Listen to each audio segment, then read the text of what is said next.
Hello guys, welcome back to Blossom Living with POI. I hope you're all doing well. How are you doing today?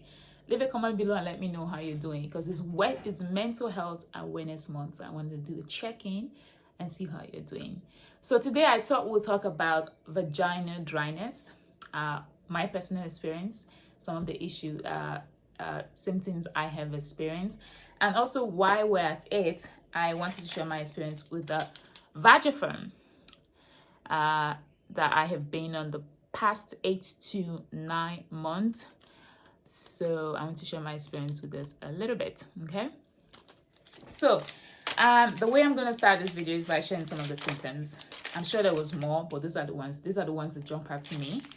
So I have suffered from a lot of vaginal symptoms in the past that I was not vocal about, especially I'll say my early 20s and my mid-20s. Will I say my mid-20s?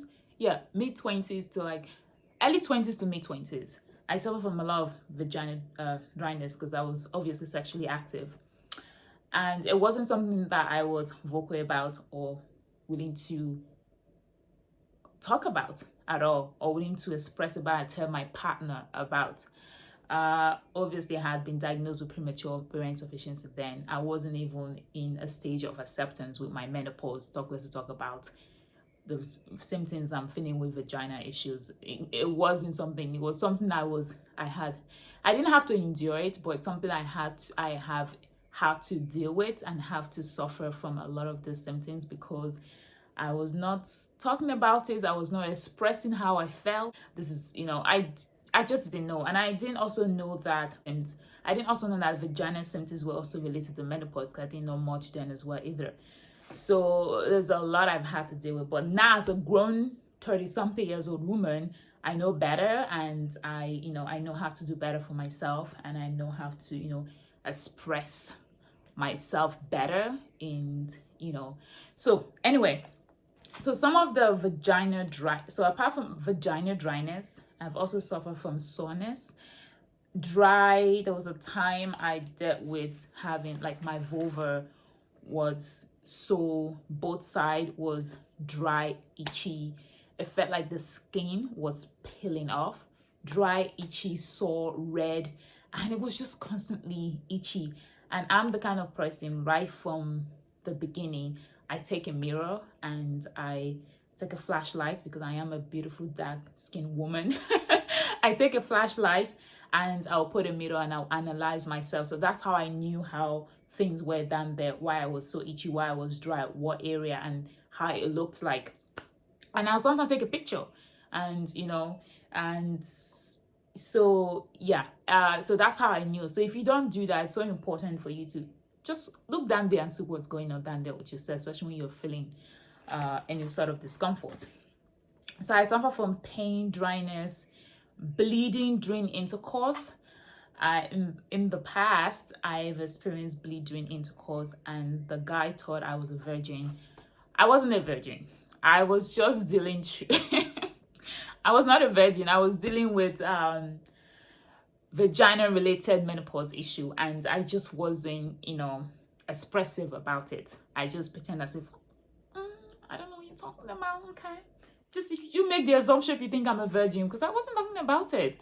It was something that was embarrassing to me then, and but in life we learn from experiences, and I've learned that the older I've gotten, the more expressive I am with myself, with anything that has to do with me. So like I said, itchy, dry vulva, and bleed, soreness.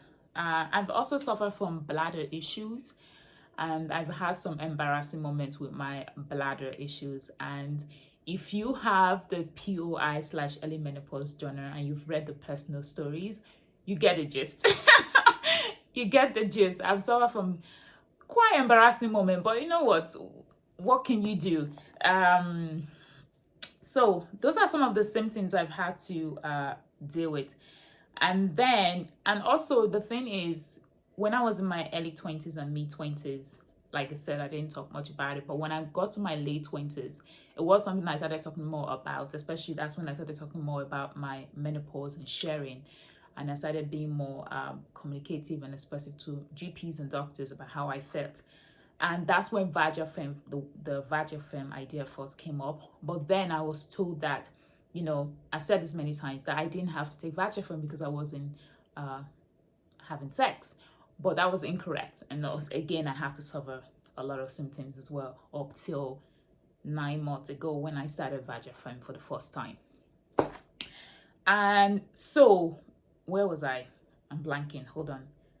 Oh my God, I'm blanking, guys. Let me look at my notes. That will bring me back.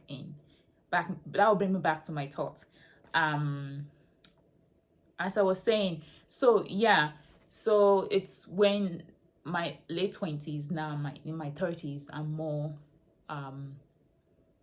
vocal. And then so last year I started Vagifem for the first time, because even being aroused was painful for me. Apart from those, even just being aroused was so painful. So it was just so bad. So I started Vagifem for the first time last year, and when I started taking the Vagifem twice, every single day for 2 weeks. And for that first 2 weeks, and that's when I kind of knew that my symptoms were bad. But when I started inserting the Vagifem, I had to be very careful because I was so fragile down there because my vagina was so dry. Like, actually inserting the Vagifem, I could feel the cracks. Like, when I'm actually like gradually pushing it in, I could feel the cracks of my vaginal wall, how dry it was. And then when I take it out, it was just like dry, like nothing. So it actually it's funny now, but it was no, like there was nothing. And it actually took about 2 to 3 months for me to start feeling like the benefits of the Vagifem, to actually feel that something was different down there, to actually notice that when I then insert the Vagifem, it was easy to go in, and when it actually comes out, there was some moist to it, compared to before where there was just nothing. So it was pretty bad. And then what else? So I started that taking it every single day for 2 weeks. Then after 2 weeks, it was twice a week. So for that first 2 weeks, I noticed that I would get itchy. It was very itchy down there. And then I have another friend as well who also started Vagifem. So we both communicated with each other and expressed that we both had that symptoms of itchiness down there. But after a couple of weeks, it stops.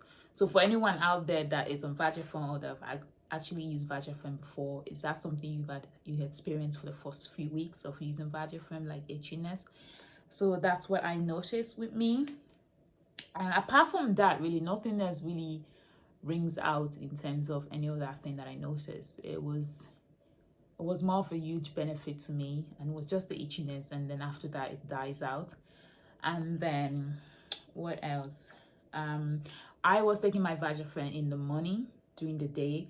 I know of some people that takes it during the night because they feel like taking it during the day was uncomfortable for them. They felt like it was going to fall out, or when they go pee, or it was just they just felt more comfortable taking it during the night before bed. But for me, I take it during the day. It was okay. I didn't feel any sense of discomfort or anything whatsoever. I was actually okay to take it during the day. And so apart from the dryness, apart from the itchiness that I felt, I think the only other thing as well was the reason why I then stopped the Vagifem. It's because obviously with my high estrogen and my testosterone, and then it's not 9 months, I feel the benefit, and I feel that at this stage I can stop it because I feel things are much better, so much better down there compared to the way it was before. So I felt like, for me, I felt it was time to stop it now. And my GP was like, okay, that's fine. And also because of libido, because of the libido, because like I said on my previous video, Vagifem contributes to libido. So the libido was just too much for me. It wasn't something I was used to. And I found myself constantly thinking about sex, even though I was never that kind of a person. So I was just like, what's going on? And, you know, so I was just like, no, it's too much. It's not something that I'm used to. I cannot be dealing with that. So, and also with that, and also because I just felt like it was time to stop it because things were good down there. And then my doctor said, you know, symptoms might return, but if they do, you can always go back on them. But so far, so good. It's good.